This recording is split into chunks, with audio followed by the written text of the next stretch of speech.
HR thought I deserved it. Many beginner photographers learn that a 16 to 35 millimeter zoom lens or any other wide-angle lens is a landscape lens because with it you can fit the entire landscape, the entire vista within your photo. But that's actually the first trap. A wide-angle lens can create incredible drama in your photos, but it's also the easiest lens to mess up. So just to set the stage, when I talk about a wide angle today, I'm using the 16mm as our golden standard. It's the most iconic wide angle zoom range out there. However, whether you are on a 14 to 24, a 16 to 35, the wide end of the 24 to 70mm or any wide angle prime lenses, these tips apply to you. Firstly, let's set straight what a wide angle zoom lens actually does. Think of the world around you as a 360-degree sphere with you, your head, or the camera you're holding in the middle. The world is of course 3D, and you take a photo of that and you have to put it into a 2D medium, a 2D photo. Now, when you use the zoom lens, actually any kind of zoom lens, and you zoom in and out, you simply just include more or less of that visual field around you. When you zoom in, it's like cropping more of the visual field around you, and when you zoom out, you include more of it. For every focal length measured in millimeters, as you can see on your lens, there is a corresponding angle of view measured in degrees. Here's a table that compares them. But let's get into the meat of the video and combat some 16 to 35mm wide-angle zoom lens mistakes. The 16 to 35 obviously has a very wide field of view, and if you use cheap, thick screw-on filters or stack several filters, you can end up with some really ugly corner vignetting. And this vignetting is actually you seeing the filters on top of your lens. The fix is very easy. Simply just use slim profile filters or a square filter system. Personally, I prefer the round slim filter systems as they're usually faster to attach and takes up less space. And of course, be careful of getting the bulby front element wide-angle lenses. You may end up needing to carry some very big and heavy filters to make long exposures, and on longer hikes, that's not funny at all. Just see how big the filter holder is, and here are like 3 different filters for that lens. It's just a nuisance. With the 70 to 200mm lens, the field of view is narrow, which means that you will usually never see what's just right next to the camera. But with a 16mm, you see almost 107 degrees around you. The most common practical mistake you can make with a 16 to 35mm zoom lens is to have your tripod leg sticking in at the bottom of your photo because you have tilted the camera a little bit forward. You usually do that to capture any kind of foreground. It's something that often happens to me when I photograph at the ice beach in Iceland. And the wider I photograph, the more common this mistake is. The fix is very simple. It's simply just to develop a check corner and edges before you start taking your photos. If you don't see the tripod legs, you're good to go. Another thing you can do is to spread out your tripod legs so you have 2 legs in front of the camera spread out on either side of where you're photographing. Usually when you have 1 leg in front, you will have that one straight into your scene. So twist your tripod so you have 2 legs in front sticking out to either side. That gives you a little bit more room to work with. The next issue can be to use a polarizing filter with a wide-angle lens. Because the lens sees such a wide slice of the sky, the polarization won't be even. You will end up with a dark blotch in the middle of the blue sky while the corners remain light. There are 2 ways to fix this. The first is a bit of a compromise because the only way to only include the polarized part of the sky is to zoom in, and that obviously heavily compromise on your composition. And by zooming in, you're not getting that wide angle view that you are using the wide angle lens for. Alternatively, you can fix it in editing by darkening and adjusting the saturation of the areas not affected by the polarizing filter.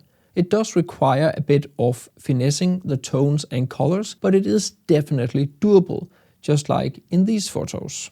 Now, the biggest mistake you can do with a 16 to 35mm zoom lens is to step back and try to get the entire vista in there. This almost always results in a boring photo because all the elements in the photo are so small the viewer doesn't really know what to look at. When you shoot at 16mm, it's not just the things in the distance that becomes tiny. Even things a few meters from you become very, very small. Most people shoot from eye level because it's comfortable, but it is often a wasted opportunity. Because this lens thrives with foregrounds, it makes a massive difference whether you're shooting at eye level or at 20 centimeters above the ground. So obviously, get low.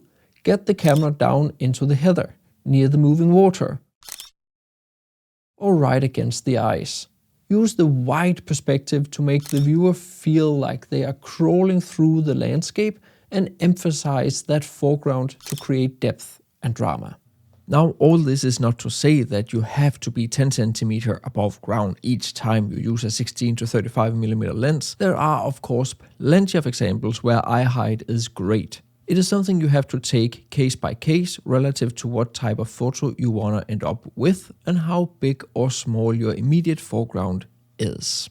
So mistake number 5, which is an extension to the previous mistake, and that is ending up with too much midground. If the midground is taking up too much of your photo relative to the background or the foreground, you can end up with a big zone in the middle of your photo that does not add anything to the story of your photo or leads the eye anywhere in the photo, so-called dead space. The fix is again to get closer to your foreground, just as I visualize right here. The closer you get, the more the midground gets minimized within the frame, which naturally emphasizes your immediate foreground and whatever you have in the background. And sometimes you need to bring your 16 to 35mm so close to the foreground that your lens hood almost touches it. If you struggle with composition and landscape photography, be sure to get my ebooks on exactly that topic. In these ebooks, I cover topics like visual flow, depth, scale, negative space, focal length, perspective compression, where to place your subjects, whether to photograph in vertical or horizontal format, and much, much more. With minimal text and tons of examples, they are super easy to read. I've added extended EXIF data to all the photos so you can see exactly how I took the photos. You can get the free light versions by signing up to my newsletter, and you can get the full versions either standalone or bundled up with my ebook about light and landscape photography for a small discount. There are links to everything down in the description of the video. As much as I love photographing with a wide-angle lens, I find it both funny, interesting, and challenging. It is okay to put it away and use longer focal lengths when doing landscape photography. I have recently made an entire video about shooting with a 70 to 200mm that you can watch after this one. However, being aware of what landscapes and what scenes that work well with a 16 to 35mm wide-angle zoom is super important. In Denmark, which is a relatively flat landscape, I tend to use the wide angle less than in, let's say, Iceland or the Faroe Islands. In those dramatic landscapes, I often end up in front of big waterfalls or super dramatic mountains, or inside caves or in crevices, where the visual field around me is full of information or elements I want to include in the photos. Just look at these different examples. In Denmark, that is less so, because our landscapes tend to be more flat. I simply have less options for where it makes sense to include so much of the visual field, and that makes a wide-angle lens less relevant. At least unless I want to take photos where I include a lot of the sky. And that's actually also my experience. When I use my wide angle in Denmark, I often have a foreground subject, and then I include a lot of the sky because something of interest is happening in the sky. It can be the auroras, a sun halo, stormy or colorful clouds, or the Milky Way. There are of course plenty of exceptions, but there is certainly a trend for when I decide to use a wide-angle lens in the Danish landscapes. Wide-angle lenses, especially at 16mm or wider, are extremely sensitive to tilting. If you point the lens even slightly up or down, your vertical lines like trees or buildings will start to lean inward or outward. This is known as keystoning. While this can be used as a creative effect, it's generally something you want to avoid. In landscape photography, this is often less of a problem because besides the trees, we generally do not have many vertical lines in the landscapes. In fact, you can actually often use this effect to your advantage when doing landscape photography. By deliberately angling your camera down, the lens distortion will elongate the top of your photo, which is often a background mountain, and that mountain will look even more dramatic in your photos than it will in reality. However, in examples like these sea stacks or this red hut, the distortion becomes quite obvious and distracting. When that happens, you have a few fixes. Firstly, keep your camera completely level by keeping the sensor of your camera perpendicular to the ground. Your lines will be completely straight. However, this obviously heavily compromise composition too. Second, fix it in post. In Camera Raw or Lightroom, go to the Geometry tab within the crop tool. You can here correct the perspective by adjusting the vertical and aspect sliders. You can also use the Liquify tool in Photoshop for more localized adjustments. I cover both these approaches in my in-depth post-processing course that you can get via the link down description of the video.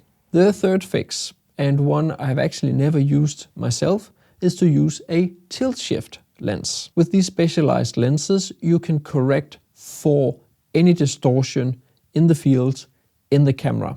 However, as I said, I've never used them, and I'm curious to know down in the comments whether you have ever used a tilt shift lens for landscape photography and what your experiences and results were. Please do let me know, because I'm sure I'm not the only one who are curious about this. And on to mistake number 8. When you use a telephoto lens, it's because there's something far away that you want to get close up. However, if your telephoto lens cannot zoom in enough, you can simply just crop the photo to get your composition right. However, in the other side of the spectrum where we're working today, the wide angle part at 16mm, if you are not wide enough, you can actually go wider with another technique. It is actually surprisingly easy to get a wider photo than 16mm. One, you can of course buy a lens that has a wider angle of view, like a 14mm, 12mm, 10mm.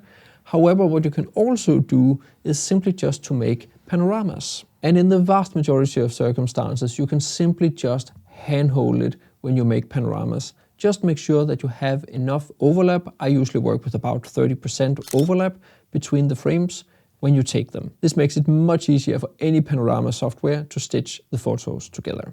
And on to mistake number 9, and that is missing focus. Even though wide-angle lenses naturally have a deep depth of field, if you are only 20 centimeters away from your foreground, f8 isn't enough to keep those distant mountains sharp. Actually, not even f16 will cut it. This is where focus stacking becomes your best friend. Many newer cameras come with a focus bracketing feature. You simply just focus on the immediate foreground and the camera automatically takes a series of shots, shifting the focus point until the entire scene is covered. You then blend these photos together in a single tack sharp focus stack in post-processing. And that is also something I teach you in my big post-processing course, Photoshop for Landscape Photographers. And yes, this is where Photoshop is a necessity, or any other kind of focus stacking softwares, because Lightroom and Camera Raw simply can't do it. In this huge post-processing course with 20+ hours and 30+ videos of in-depth teaching, I cover all my editing techniques, from the most basic of actually using the programs, over masking, cleaning your photos, focus stacking, dodging and burning, adding and controlling glow and atmosphere, to advanced blending of several exposures with or without using luminosity masking. It really is the best and biggest course on landscape photography post-processing with the most bang for the buck available. You can find the coupon code and links down in the description of the video, along with the links to my ebooks on light and composition. So now you have learned to avoid different 16 to 35mm zoom lens mistakes and how to fix them. And if you want to learn the same with the telephoto zoom lens, check out this video right here. I'm perfectly confident that there is one or two of those hacks that you can greatly benefit from. See you over there.